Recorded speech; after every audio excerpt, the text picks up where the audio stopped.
All right, let's get to our next topic, guys. This one is brought to us by a new sponsor on the Ultimate Cleveland Sports Show, Upwork.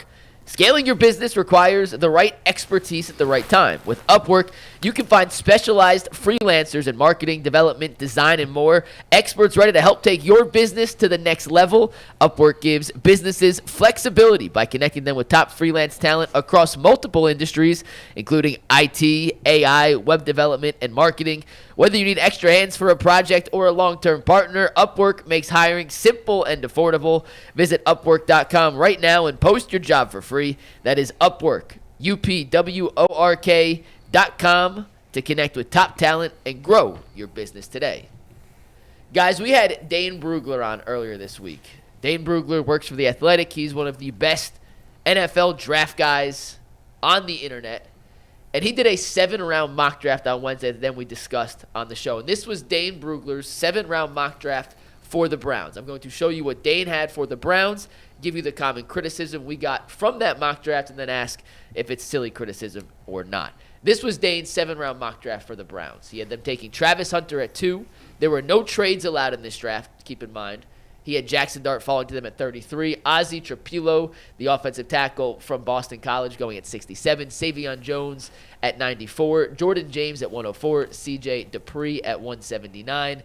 The last 4 picks were Keandre Lambert-Smith out of Auburn, the receiver. Nick Martin, the linebacker. Justin Wally, the cornerback. And Marquise Siegel rounding out their 10 draft picks. None of the 10 guys Dane had mocked to the Browns were Ohio State Buckeyes. And I'm not kidding you. We got over 300 comments on YouTube and over 100 comments on Twitter based on the reaction to Dane's mock draft. And the number one criticism and complaint was the mock draft sucks because there's not an Ohio State Buckeye in there. Now, Ohio State could set the record for most players drafted from a single team this year. The record's 15. Dane said there's a chance 16 Buckeyes get drafted. But, Dustin, I got to ask, and I'll start with you as the former Buckeye here. Can the Browns have a successful draft if they don't draft a Buckeye? Or is this just fans in their head being fans about their favorite collegiate team, thinking the Browns have to take one of these guys for it to be a successful draft? No, of course they can have a successful draft if they don't draft an Ohio State Buckeye. Look, there's great players in Columbus. We know that. They won a natty. They went on a miraculous run in the playoffs that no one's ever seen. So there's really good players that are going to probably be great pros. But we can't predict how this thing is going to unfold. I mean, of course they would. Those guys are awesome players who could be Pro Bowlers. It could be Hall of Famers. Who knows? If they fall into the lap of the Cleveland Browns, yeah, of course they'll take them. They also don't necessarily need every position on that list right there in terms of the top guys. Yeah, it would be nice to have a running back, but probably not going to get one of those guys because we can't really afford to take one in the first round, I'm guessing. But JTT could be available. Jack Sawyer could be available in the middle of this deal. Like, I don't know. The answer to your question is very simple. Of course it can be successful without a Buckeye, but I get where people are coming from because the Browns are so close to Ohio State in proximity that you would think they'd have the best intel on these guys because every player, it seems, from Ohio State that has recently been drafted has had early success in the NFL. And you're like, well, why aren't we taking more of those guys? Why are we taking these guys from XYZ school instead of the guy that you should know more about than anybody else? When I covered Ohio State, there was one night, I think Tuesday was availability day, and I was down there, and Phil Savage was down there watching film when he was head of the Browns. Yeah. And I think Romeo Crennel was in trouble, or he was on the hot seat, and I was talking to Phil about Romeo. And Malcolm Jenkins was there. That's when Malcolm was there, and Phil was just telling me a little bit what he thought about Malcolm. Got the evaluation dead on. Did you ever see Browns people? I guess is the long-winded way of saying. Did you ever see? I don't remember who the GM was when you were there. Did you ever see Browns people around the building? Phil Savage was the GM when I was at Ohio State. Okay. Still, or at least right. Yeah, that was right in that window. Yeah, right in that window. Yeah. Did you ever see him around? Man, I don't recall how much they were around. You know, I did a workout for those guys in 2007 when I was released by Philadelphia, and not a sniff. No. I mean, I came in with like 8 DBs. Mel Tucker was the defensive coordinator, and I knew Phil Savage, from way back, and it was I don't know. It was unfortunate for me because I wish I could have played for the Browns. Sure. Yeah. Growing up in Northeast Ohio would have been awesome. Yeah. Yeah, I think the problem why people was mad is this. When you go back to 2000 or even back to 99, you start to look at those drafts.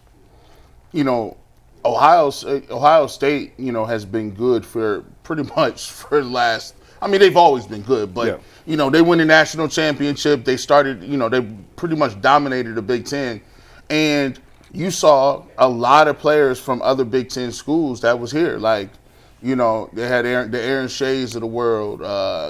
There was, Jeff Fain played at Notre Dame early in the process, and then Braylon Edwards. You saw Kellen Winslow, Gerard Warren, Courtney Brown. You start to see a lot of guys from all these other different schools, and it always seemed like the guys that they did get from Ohio State, they was just like, Let's take Robisky. I mean, Robisky was the one that they took in the second round, and he just was a very kind of He's a regular guy. He's a regular guy. He wasn't whatever. I mean, he was a good player at Ohio State. Yeah, but he was like when you look at it, it was Gonzalez. His dad was the coach, right? Yeah, receivers coach. Yeah. He's like the fifth receiver. It's Gonzalez, Ginn, Hartline was ahead of him. Yeah. Roy Hall was in the mix. And Roy Hall was in the mix, so it was just like. But I think people kept seeing guys hit for the Steelers, and that hits the little difference. When you see guys like Hayward, when you get guys like Shazier that plays for him. Santonio Holmes was a ball player. So it's like, why aren't we getting these guys? Yeah. The first thing I thought when I saw that topic, I don't know why I thought about this. When I was covering the Cavs, David Lighty was coming out. And I got so many people upset and mad that the Cavs didn't. Why didn't the Cavs take David Lighty? Why didn't the Cavs take David Lighty? I'm like, guys, if David Lighty was from Poughkeepsie, would you care at all whether or not the Cavs took him? Of course not. No. And homers are going to homer, and that's the great part of being a homer. Like, go ahead and homer out. But you can't follow that logic when you're. I mean, I'll go back a couple years ago. I think Alabama. I just pulled up 21 randomly. Alabama had 10 guys drafted in 2021. 6, I think, went the first round. And they had a ton of good players taken. Mac Jones also won the first round. You want Mac Jones? No. Alex Leatherwood. Who? Remember Alex Leatherwood? He was here. You want Alex Leatherwood? Remember D. Milner? Milner. The quarterback from the Jets. Oh, yeah. He went top 10. 9th overall pick. Yeah. Good gracious. So, I mean, but two things can be true. Like, no, the Browns have not drafted enough Ohio State players over the years. Denzel's a good pick. Denzel's a great pick. We forget about that. And they have been the most frequently. They've drafted more Buckeyes of late than any other team in the league. DeJuan Jones, Luke Whippler, Michael Hall. Last 2 drafts. That's true. Taken 3 Buckeyes. By the way, they is kind of deep with Buckeyes. Togiai? Listen. Yeah. So, and part of that also, I think, the last couple of years, the Browns have really sort of drafted the blue bloods. Like, they've gotten away from some of the Kennesaw State 5th round cornerback. Leon McFadden from San Diego State. Yeah. It's okay, we're going to take this guy when you got like all these Big Ten schools right around here that have good players. Yeah. Like, I don't know. They seem to have leaned in more on the big time school. And I mean, it makes sense. It's where the players are. But you can't just blanketly say, well, it's a bad draft if you don't take Ohio State players. Because out of the 15, how many are actually going to impact and have long NFL careers? I bet you it's not that many. Right. Yeah. Out of the 15. I mean, how many are projected to go in the first round? 1. Okay. Do you want all the names of the potential Ohio State? I mentioned a couple on the graph, but there's more than that. I mean, I think TreyVeyon Henderson and Jenkins are both going to have tremendous NFL careers. These are all the guys that are listed, at least by ESPN, with draftable grades. Josh Simmons, the offensive tackle. Mm-hmm. Emeka Ibuka, the wide receiver. Tyleik Williams, the defensive tackle. JTT, the edge. TreyVeyon Henderson, the running back. Jack Sawyer, the edge. Donovan Jackson, the offensive tackle. Quinshon Jenkins, running back. Will Howard, quarterback. Latham Ransom, the safety. Denzel Burke, the cornerback. Ty Hamilton, the defensive tackle. Cody Simon, the linebacker. Seth McLaughlin, the safety. Jordan Hancock, the safety. Seth McLaughlin, the center, Jordan Hancock, the safety. G. Scott Jr., the tight end. And Jacqueline Johnson, the cornerback. What's the over-under on how many of those guys will be on NFL rosters in 5 years? Is 5 years too long? 5. That's more than a contract. So 4. Do 4 because that's the. How many total guys did you list there? It was 16 draftable grades. Okay, and you're saying how many guys will be on rosters in how many years? In 4 years. How many many guys of are those on guys? NFL rosters? If I set the over/under at 5.5, would you take the over? I would take over on that. I would set it at like 9. Really? Okay, then I'm wrong. Then I'm off because I was thinking less than that.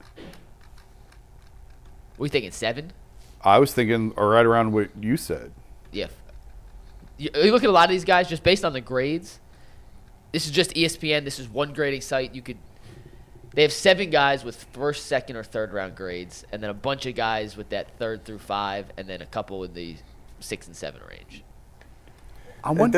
They're all like good dudes, man. Like they work hard. Oh, yeah. You know what I mean? And Yeah. so it's hard to say if you have a draftable grade and you played in that program, I would say it's You're going gonna to get more chances. Yeah, it's going to be that 65%, 70% of those guys are at least going to be in the league for that first contract, I think. I wonder how many years did you play? How many? I got 4 credited. So go 5 camps. Go back to that 2002 game, Ohio State Miami. There's probably 30 of you guys drafted out of that game. Out of that game, I mean, our entire starting defense got drafted. That's insane. Out of that game, of our team, Yeah, like not off just both teams. Oh, Off both teams. maybe 75 That's crazy. 70. drafted. They was high first round. I thought it was picks, like 16 and 15. Oh, I mean, I'm just telling you, like from that game, if you combine how many guys that actually stepped on the field, Yeah. Yeah. like special teams, everything, underclassmen, because too. there are guys that didn't start but played on punt team Yeah. that ended up being first round picks for the Hurricanes. Best game I've ever seen in my life. To this day. I've don't care what never anybody been on a says. field with more talent in my life. That was the best game my eyes have ever witnessed at any level. That game was unbelievable. It was wild. I'd be a fun thought exercise because that's the game that jumps out to me. I'm sure there've been others, maybe Texas USC, that surpassed the total number of guys drafted. And then There was a Georgia-Bama game and a Bama-LSU game during Joe Burrow's season when they had all the guys on offense that got drafted: Jefferson, Chase, Burrow, Clyde Edwards-Helaire. They had 4 or 5 linemen. They played Bama the year that Bama was coming off their championship, and I think I'm forgetting the exact number, but it was like when LSU's offense is going against Bama's defense, 20 of the 22 guys on the field have like top 3 round grades, something absurd like that. And then how many are still in the league 4 or 5 years later? That'd be fun to dig into sometime. When we have more time, we could do that. And by the way, yes, I covered Game 7, 2016 NBA Finals, Cavs championship. Ohio State game was still, but that's a better game. Here, I got a stat for you guys from that game. There were 43 starters they have from that game. Of the 43 starters from that game, 37 were drafted. God, jeez. 18 first-round picks. In total, 58 players from that game. That's crazy. Yeah. If you've never seen it, if youngins out there that haven't seen it, we just had the 25, right? 25? No. 20-year anniversary just passed, coming up on 25. Go back and watch that game. It's the most, Miami was on the field celebrating, fireworks going off in the sky, Crazy. and the game wasn't over. It was the wildest game I've ever seen in my life. It was phenomenal. They that game was wild because it seemed like everybody played with in high school was like it's the Canton All Stars versus the Miami Hurricanes. I'm like, dang, bro. And at the time, Miami was like, the year before they had put something on Nebraska and Frank Solich, like 60. I don't know how many points they put on them, but like they had Miami built like they was unbeatable. Oh, I remember. We're getting way off topic. Last thing, and I'll throw it No, back. you could, yeah. I got some more to add. So I remember you guys have to do interviews all week long, and Matt Wilhelm was on the podium, and someone from Miami asked him, "Do you actually think you can win the game?" And then he looked like, "Are you kidding me?" And like he answered it, whatever. And then a couple questions later, I remember somebody randomly asked him, what's the craziest thing you've been asked this week, or what's the silliest thing? And he looked at, I think it was a woman, he looked at the woman who asked it and goes, that. That was the craziest thing I've heard all week. But you guys heard it all week. You got no chance, for 2 weeks, you got no chance to win that game. It was rough. I remember the lead up to that game, there was a feature in ESPN the magazine, which was a great magazine back in the day. It was like huge, And there was a feature at the end. It was called Me the Weak Link on Ohio State's defense, which I get it. Like, call you? yeah. Oh, well, jeez. because I think I was the youngest starter on defense, And he was a white corner. And, and Andre white corner, Johnson. and I got to go against Andre Johnson, Roscoe Parrish, Roscoe? Kellen Winslow. Yeah, like they had it all. Like they had, and then listen, I said, and their this is backups wild. were like Ethnic Sands, Yeah. and some of these other guys were like really good players. But no, it was the first time in my life that I'd ever been on the field where I was like, do I belong here? You know what I mean? I was athletically talented to be there, but it was like, dude, I remember when McGahee hit that first touchdown, and I was on the edge, and he just like stuck his foot in the ground and burst it out, and I just had nothing, and I was like, that's not fair. I mean, and this is McGahee before the knee injury. But yeah, I mean, So good. it was So good. dude. He was. If you had to ask me like who's the like biggest, strongest, physical, fastest specimen you've ever been on the field, is that guy. Yeah. That guy. And before the injury. The only other thing I can add from, plenty other. The only other thing I will add from that, I already said it's the greatest game I've ever seen. I've never seen a quarterback get hit like Ken Dorsey got hit in that game.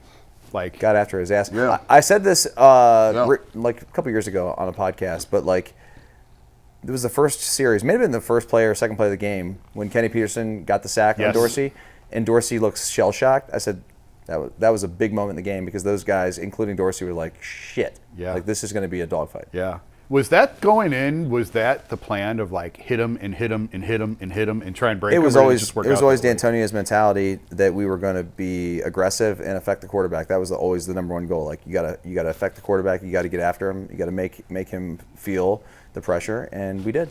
That last hit C. Grant had on him blew his windshield out, man. That was. Oh yeah, and thank God because I totally blew my coverage. Oh really? Oh yeah.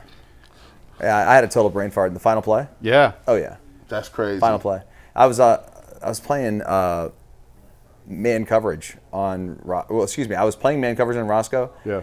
And for some reason, he just came in motion and ran. If you go back and watch the play, he runs across in motion. He's wide open. I just didn't go with him. I stayed like I was playing zone coverage or something. Wow. Total brain fart. And Like the ball. if people, my friends who know me, know that I'm a little aloof No. and can be like flake out. Well, if you listen to my show for 10 years, you know that half the time I'm paying attention. So like on the field, it was one of those moments I was just like, well. Wow. And Roscoe's running across, and I'm like, thank God, dude. And the ball winds up in Donnie Nicky's hands and he drops it. Yeah, and I throw my helmet, and I never saw it again. Oh really? Gone? Gone. I wonder who's got it. Probably sold it on eBay. Yeah, I think That's so. crazy. I used to. John Tenuta used to be up in the box next to us. Yeah, during Tenutes. games. And Donnie Nicky was the free safety. Yeah. On that team, and he always got credit for like lining guys up and like really smart player, cerebral player. Every game, 2 or 3 times a game, you could hear the coaches boxing on their side, and you hear Tenuta go, "What the beep, Nicky!" Screaming at Donnie Nicky. I never played for Coach Tenuta, but he recruited me. Oh yeah, Yeah, and they used to call Donnie Hayseed. Was his nickname. that's funny. He's just a hillbilly. Donnie's the best though, man. Donnie is. I mean, that guy's like saved my life, man. He's a great guy. That's great funny. guy. Yeah, we're very good friends. You still talk to all of them? Oh yeah. Yeah. They'll be at the wedding.